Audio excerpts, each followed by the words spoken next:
প্রশ্ন। আসসালামু আলাইকুম শেখ। ওয়ালাইকুম সালাম রহমতুল্লাহ। বাংলাদেশের প্রেক্ষাপটে মুখে ইজাব এবং কবুল না বলে শুধু কাবিন হলে কি বিয়ে হয়ে যাবে? কাবিন বলতে কি বলছেন? কাবিন বলতে যদি বুঝেন যে সে কাগজপত্রে লেখাপড়া করা, পাত্রের নাম ঠিকানা লিখলো, পাত্রের নাম ঠিকানা লিখলো, আর তারপরে সব কিছু বিস্তারিত লিখে নিয়ে এত তারিখে বিয়ে শাদী হচ্ছে, আর তারপরে তাতে আমি কবুল করলাম লেখা আছে, আর তারপরে ছেলের সই স্বাক্ষর করা আছে কবুলে, মেয়ের সই স্বাক্ষর করা আছে যে আমার সম্মতি রয়েছে এ বিয়েতে, তাহলে বিয়ে হয়ে গেল। মুখে না বলেও যদি লিখে সাইন করেন, আপনি স্বাক্ষর করেন, তাহলে বিয়ে হয়ে যাবে। কিন্তু যদি কাবিন বলতে অনেকে মোহর বুঝেন, শুধু মোহরটা দিয়ে দিয়েছেন, ধরেন মেয়ের বাবাকে বা মেয়েকে মোহর দিয়ে দিয়েছেন, আপনি 1 লাখ টাকা মোহর দিয়ে দিলেন আপনি, আর ইজাব কবুল কিচ্ছু হলো না, বিয়ে কবুল ছেলে কবুল করলো না, আর তারপরে মেয়ের কাছ থেকে হয়তো অনুমতি নিয়ে রেখেছে বাবা, কিন্তু বাবা প্রস্তাব দিল না, ইজাব করলো না, তো বিয়ে হবে না, বিয়ে হবে না।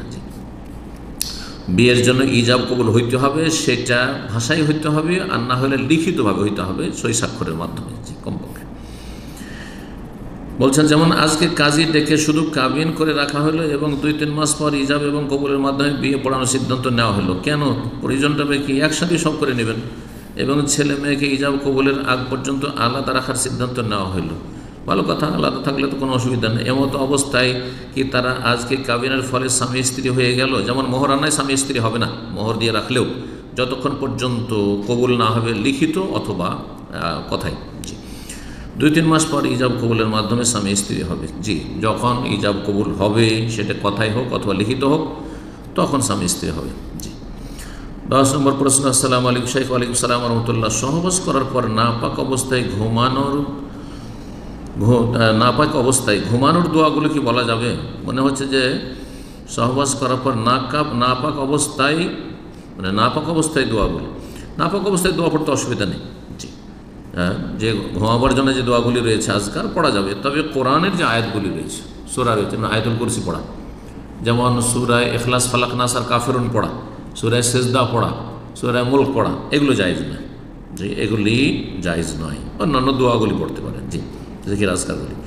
আর একটা বিষয়, গোসল ফরজ হয়ে আছে, এমতো অবস্থায় আজান দেওয়া যাবে? আজান দেওয়া যেতে পারে, যদি মিনারা হয়, মসজিদের বাইরে আজান হয়, তো আজান দিতে অসুবিধা নেই। আজান দেওয়ার জন্য বড় বা ছোট নাপাকে থেকে পবিত্রতা শর্ত নেই।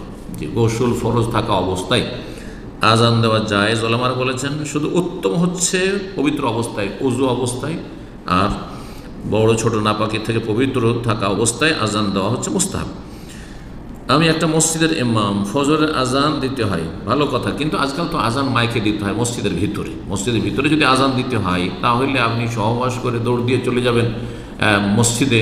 না, সহবাস করে আপনি একজন ইমাম বা মুয়াজ্জিন, তখন আগে থেকে সাথে সাথে গোসল করে নেবেন, সহবাসের সাথে গোসল করে নেবেন, যাতে করে আজানের সাথে জাগলেও কোনো অসুবিধা না হয় আজান দেওয়ার ক্ষেত্রে। হ্যাঁ, স্বপ্নদোষ কারো যদি হয়ে যায়, ওলামারা বলেছেন আরেকটি মাসলা, ধরেন রাত্রে ঘুমিয়েছে, কখনো স্বপ্নদোষ হয়েছে খেয়াল করেনি, আর তারপরে আজানের সময় হয়ে গেছে, এখন যদি গোসল করতে যায় তাহলে আজানে লেট হয়ে যাবে, তখন গ্রামে হইচই শুরু হয়ে যাবে, মুসল্লিরা হইচই শুরু করে দেবে, ঝামেলা বাঁধিয়ে দেবে।